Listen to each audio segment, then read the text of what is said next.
One summer evening in a fancy London restaurant, a black couple arrived to celebrate their special day. But the owner didn't want them there. Because of who they were, he made a choice that would change everything. What he didn't know was that this couple was more than they seemed, and his decision would come back to surprise him. What happens when someone's unfair judgment meets the truth? Henry Bellman was a proud man. In his late 50s, he owned one of London's most famous restaurants, Lux d'Or, a place where the city's richest and most powerful liked to dine. Every detail, from the polished floors to the perfect lighting, was carefully chosen to keep the restaurant exclusive. For Henry, Lux d'Or wasn't just a business, it was his life's work, his identity. On a warm summer evening, the usual crowd was arriving, dressed in their finest. Henry stood at the entrance, watching every guest with a sharp eye. He had spent decades building this world, and nothing could threaten it, not even the unexpected arrival of a new couple. But tonight, something was different. When Ryan and Claire Montgomery, a stylish black couple, walked in with their heads held high, Henry's carefully controlled world began to shake. Little did he know, this night would change everything, for all of them. From the moment Ryan and Claire stepped inside Lux d'Or, Henry's eyes narrowed. They weren't like his usual guests. Their confidence was clear. They weren't here to hide or to fit in. They had made a reservation just like anyone else, but Henry's pride wouldn't let him accept it. At first, things seemed normal. The couple was seated at a prime table near the window. They smiled politely as the waiter approached, ordered a fine meal, and sipped their drinks.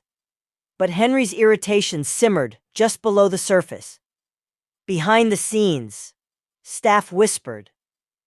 Some glanced nervously, unsure how to act.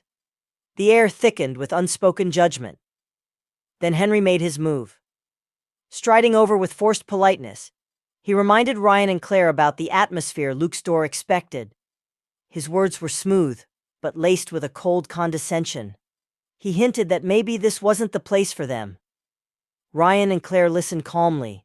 They exchanged quiet glances, refusing to be shaken. The tension grew as Henry's insults became more direct, his tone dripping with prejudice. He implied that they didn't belong, that their presence was a mistake. Yet despite the humiliation, Ryan and Claire held their heads high. They wouldn't give Henry the satisfaction of a reaction. Their calmness was a silent rebellion against his arrogance. Finally, Henry crossed a line. He ordered them to leave. The dining room fell silent as all eyes turned to the confrontation. The couple gathered their things without a word and walked out, dignity intact. But Henry's victory was hollow. As Ryan turned back and spoke quietly but firmly, his words cut deeper than any insult Henry had thrown. "People always show you who they really are," he said, "one way or another." For Henry, that moment planted a seed of doubt, though he refused to admit it. Days later, the letter arrived. An offer to buy Lux d'Or, above market value, from a powerful investor he didn't recognize. Curiosity mixed with pride as Henry arranged a meeting, eager to see who wanted his empire. When Ryan and Claire walked into the sleek law firm office, Henry was stunned. The couple he had rejected was now here to take over everything he had built. The power balance shifted in an instant. Ryan and Claire revealed themselves not just as guests, but as successful entrepreneurs with plans to buy his restaurant chain. Their calm confidence was overwhelming. Henry felt trapped. The tables had turned, and he realized his own prejudice had paved the way for his downfall. But the story was far from over, because Ryan and Claire had conditions, and Henry would soon discover that losing his business was just the beginning. The room was heavy with silence as Henry sat across from Ryan and Claire, the weight of the moment pressing down like a storm. Their offer wasn't just business, it was a challenge, a reckoning. Henry's carefully built world was crumbling before his eyes. Ryan's voice was steady, unwavering as he laid out the terms. Not only did they want to buy Lux d'Or, but Henry had to walk away completely.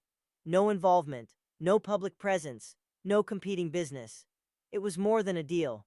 It was a demand for total surrender. Henry's chest tightened. Years of pride, sweat, and sacrifice felt like they were being stripped away. The humiliation of being forced out by the very people he had scorned burned deep. How could they now hold all the power? How had his arrogance led him to this moment? His mind raced, desperate to resist, to fight back. But he was trapped. The alternative Ryan offered was worse. If Henry refused, the story of his cruelty would be told loud and clear, destroying everything beyond repair. The threat wasn't empty. Henry could feel the walls closing in, the dark shadow of exposure looming over his legacy. He wasn't just losing a restaurant, he was losing his identity, his standing, the very respect he had spent a lifetime building. His hand trembled as he reached for the pen.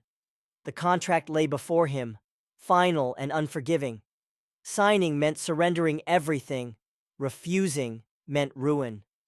For a long moment, Henry sat frozen, caught between pride and reality, between rage and resignation.